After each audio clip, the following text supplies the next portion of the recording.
हम अति पिछड़े समाज से आते हैं और उस बिटिया का भी केवल इतना सा कसूर है। तो हमारे समाज के साथ जो भी घटनाएं घटेंगी हमको न्याय नहीं मिलेगा। लगातार जो बाइक चोरी कर रहा हो, लूट कर रहा हो, हत्या कर रहा हो, ऐसे लोग और इनका संरक्षण शासन प्रशासन कर रही है और उसके बाद मुकदमा हमारे ऊपर लिखेगी, ये बहुत ही चिंता का विषय है कि इस राज्य में बेटियां सुरक्षित नहीं है। पत्थर इतने गुम्मे क्यों चले? पुलिस पथराव हो गया, ये क्यों हुआ? साजिश था और साजिश रचा? आशु सिंह ने लिखित में सोशल मीडिया पर वीडियो के माध्यम से धमकी दिया था कि अगर कोई गांव में घुसता है, समाजवादी का प्रतिनिधिमंडल या कोई भी आता है तो उसको गांव में घुसने नहीं दिएंगे, चाहे जो करना पड़े। उसकी लाइन है। क्या रवैया था आपके? बच्चों का रवैया केवल ढुलमुल है, वो नंबर 1 का अपराधियों का साथ मिला हुआ है और आशु सिंह प्रधान के प्रतिनिधि के दबाव में है। 4 PM न्यूज नेटवर्क में आप सभी का स्वागत है। मैं हूं क्षितिज कांत। गाजीपुर की घटना इस समय पूरे प्रदेश भर में सवाल बन चुकी है कि आखिरकार प्रशासन कर क्या रहा है। जिस सूबे के मुख्यमंत्री दावा करते हैं कि ज़ीरो टॉलरेंस की नीति पर सारा काम हो रहा है, प्रशासन मुस्तैद और चौकन्ना है, उसी के ऊपर आकर के एक गुम्मा गिरता है और पुलिस जो महोदय होते हैं वो धड़ाम से गिर जाते हैं। अच्छी खासी पुलिस फोर्स लगी होती है, ईंटा पथराव हो जाता है और कहा जाता है वहाँ पे एक प्रधान हैं जो कि काफ़ी वर्चस्व है उनका, उनके ऊपर बड़े भारतीय जनता पार्टी के नेताओं का हाथ है, सिर पे आशीर्वाद प्राप्त है और वो अपना साम्राज्य चला रहे हैं। दलित समाज की एक बेटी जिसकी ऊपर तमाम सवाल खड़े होते हैं कि हत्या कर दी गई, दुष्कर्म करने के बाद पानी में फेंक दिया गया, इस तरीके के तमाम सवाल सोशल मीडिया पे चल रहे हैं। कोई सफाई नहीं, पोस्टमार्टम रिपोर्ट में आ जाता है कि कुछ हुआ ही नहीं है। लेकिन ग्रामीण और जो जिनकी मृत्यु हुई है जिस बच्ची की, उसके परिजन कहते हैं कि ये घटना सत्य है, दुष्कर्म किया गया है और उसके बाद हत्या कर दी गई है। इस मामले को तमाम समाजवादी पार्टी के नेता उठाते हैं, तमाम पत्रकार जाते हैं, उनको गिरफ्तार कर लिया जाता है, मुकदमा कर लिया जाता है। हमारे साथ इस समय इंजीनियर संदीप विश्वकर्मा हैं, प्रयागराज या इलाहाबाद से हैं कहे तो, और ये जब मुद्दा उठाते हैं तो इनका अकाउंट भी बंद कर दिया जाता है सोशल मीडिया का और साथ ही साथ मुकदमा कर दिया जाता है। ये बड़ी पोथी आप जो देख रहे हैं ये FIR की कॉपी है, इनके ऊपर तमाम धाराओं में मुकदमा पंजीकृत किया गया है। क्या हुआ था, इतना मामला काहे तूल पकड़ गया? आपने मुद्दा उठाया, ईंटें गुम्मे तक चल गई। मैंने एक्चुअली भारतीय जनता पार्टी के लोगों को ही पता है कि विश्वकर्मा समाज के ऊपर नहीं, जो भी हमारे पिछड़े दलित समुदाय के साथ कोई घटनाएं घटती है तो मैं उसमें लड़ाई लड़ने में पीछे नहीं हटता। तो मैंने केवल एक ट्वीट किया था कि क्या विश्वकर्मा समाज हिंदू नहीं है, हमको योगी जी बताएं। बस उसके बाद क्या किए, हमारा ट्विटर अकाउंट ब्लॉक करा दिए, सस्पेंड हो गया हमारा अकाउंट। हमारा व्हाट्सअप, मेरा पर्सनल अकाउंट व्हाट्सअप 4 महीने तक बंद करा दिया जाता है। अब हर लगातार इस तरीके से करेंगे और केवल एक ट्वीट किया तो हमको STF और क्राइम ब्रांच उठा ले गई। तो मेरे साथ इस तरीके से लगातार किया जा रहा है, तो मुकदमा कोई नई बात नहीं है। और दूसरी बात, इस बिटिया के न्याय के लिए हम केवल इतना सा काम किए थे कि हम उसकी आवाज़ बनकर हमने लोगों को बताया, उसकी लड़ाई में लोगों को एकत्रित किया, बस इतनी सी बात है। मैंने समाजवादी पार्टी के आदरणीय राष्ट्रीय अध्यक्ष जी को इसके बारे में अवगत कराया, बस इसी वजह से हमारे ऊपर मुकदमा लिख दिया जाता है। मैं यहाँ से चल के जिस दिन भीमा आर्मी वालों के ऊपर और विश्वकर्मा समाज की महिला के ऊपर जब ये बदतमीजी किए, अभद्रता किए, खदेड़े मारपीट किए, तब मैं उसके दूसरे दिन ही मैं गया गाजीपुर मुख्यालय पर मैं धरना दिया, मैंने ज्ञापन दिया और उसके बाद मैंने SP को, CO को और SHO को मैंने बताया कि मुझे पीड़ित परिवार से मिलने जाना है। तो मैं मिलने गया और मैं मिलकर आया। वहाँ पर मैंने देखा कि भगवा गमछा बांधे हुए और इनके जो पोषित गुंडे हैं आशुतोष सिंह आशु, इनके गुंडे भारतीय जनता पार्टी के लोग ये मिल के हमारी रेकी कर रहे थे। बताइए, रेकी कर रहे थे? हम घर में बैठ के पीड़ित परिवार से बात कर रहे हैं तो हमारा वीडियो बना रहे हैं। आप कौन होते हैं वीडियो बनाने वाले? भाई हम क्या बात कर रहे हैं क्या नहीं, आप हैं कौन इस चीज़ के लिए?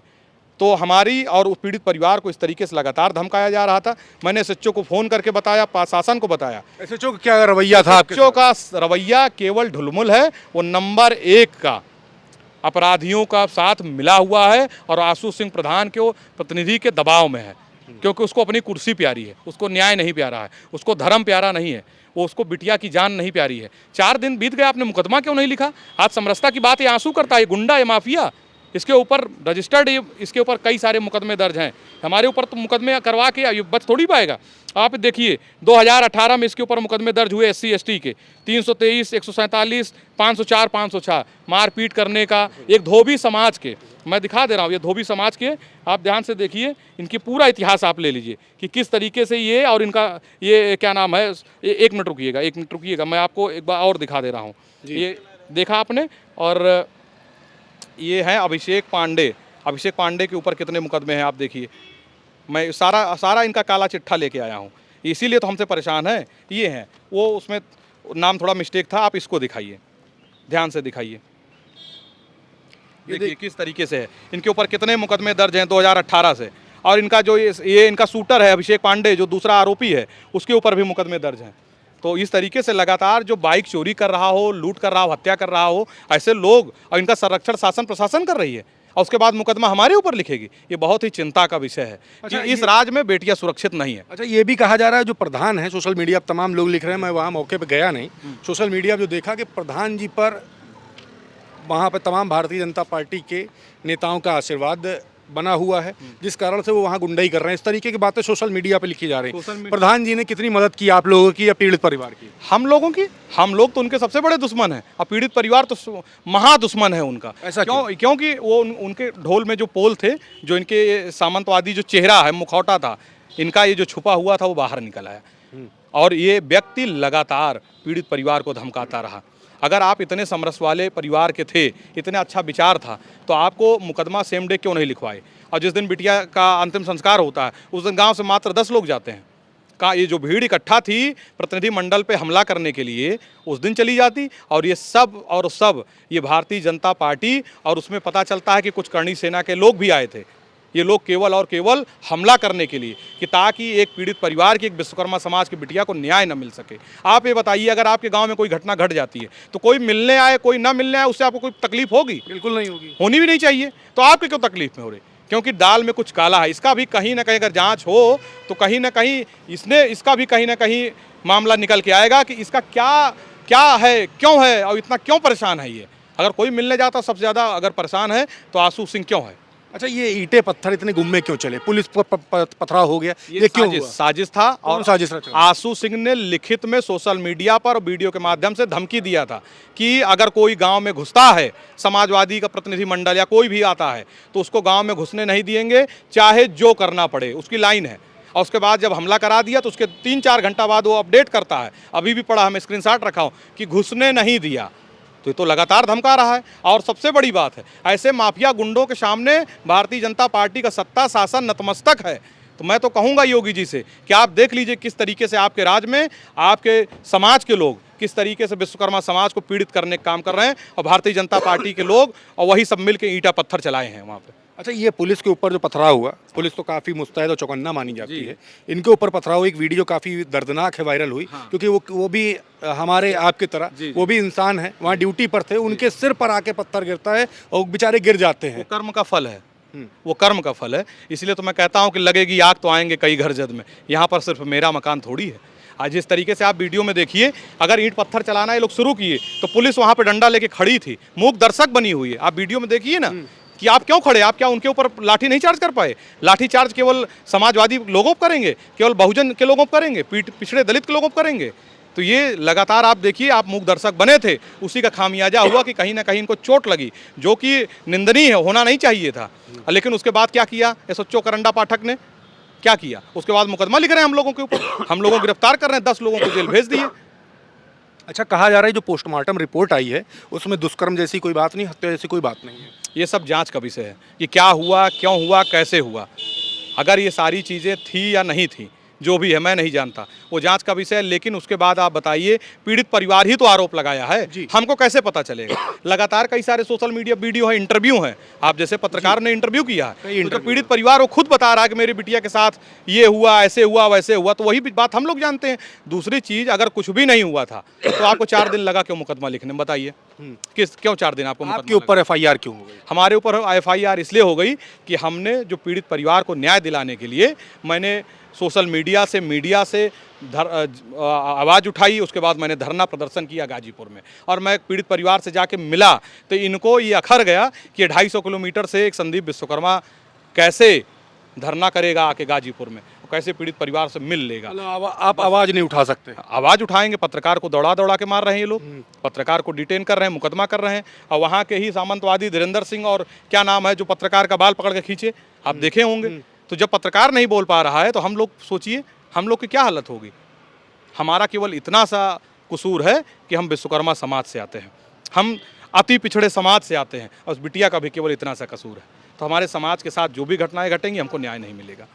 तो अभी जो पुलिस या प्रशासन द्वारा जो अभी तक के जो कार्रवाई हुई है, संतुष्ट हैं आप या उनके परिवार वाले? कोई संतुष्ट नहीं है। क्या चाहते हैं? मैं ये चाहता हूं कि इस पे न्यायिक जांच होनी चाहिए, और सबसे पहले करंडा के जो एसएचओ हैं उनका बर्खास्त कर देना चाहिए। मैं आपको वीडियो शेयर कर दूंगा, आप उसको देख लीजिए कि पीड़ित परिवार ने बताया कि सपा के प्रतिनिधिमंडल गांव में ना आए, उसके लिए जबरन एसएचओ करंडा पाठक ने उसके परिवार के ऊपर कई घंटों तक दबाव बनाया घर पर बैठ के, और जबरन साइन कराया कि डेलीगेट मिलने ना जाए, डेलीगेट मिलने न जाए।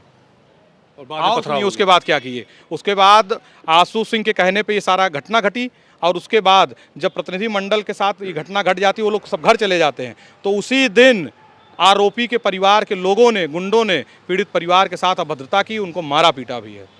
ये पीड़ित परिवार ने बताया है, मैं ये नहीं कह रहा हूँ, मैं आपको इसका साक्ष्य दे दूंगा।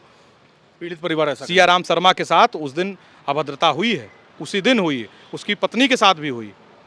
ये देखिए, ये इंजीनियर संदीप विश्वकर्मा हैं। इन्होंने मुद्दा उठाया गाजीपुर की जो बेटी थी जिसकी जान चली गई, पोस्टमार्टम रिपोर्ट कुछ और कह रही है, परिवार वाले कुछ और कह रहे हैं, और ये मुद्दा जब उठाया गया तो काफ़ी तूल पकड़ता है।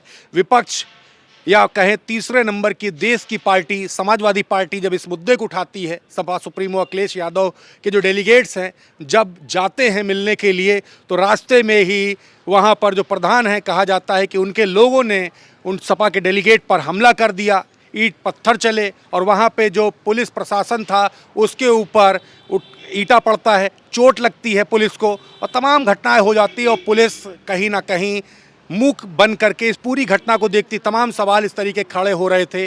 और अब यहाँ पर इंजीनियर संदीप विश्वकर्मा पर भी एफआईआर हो गई, और साफ कह रहे हैं इस पर बड़ी कार्रवाई होनी चाहिए जो अभी तक नहीं हुई है। क्या कुछ होगा ये भविष्य गर्क में है। तमाम अपडेट्स आप तक लाता रहूँगा, जुड़े रहिएगा 4 PM न्यूज़ नेटवर्क के साथ। मैं हूं क्षितिज कांत, कैमरा पर्सन शुभम के साथ 4 PM न्यूज़ नेटवर्क के लिए। धन्यवाद।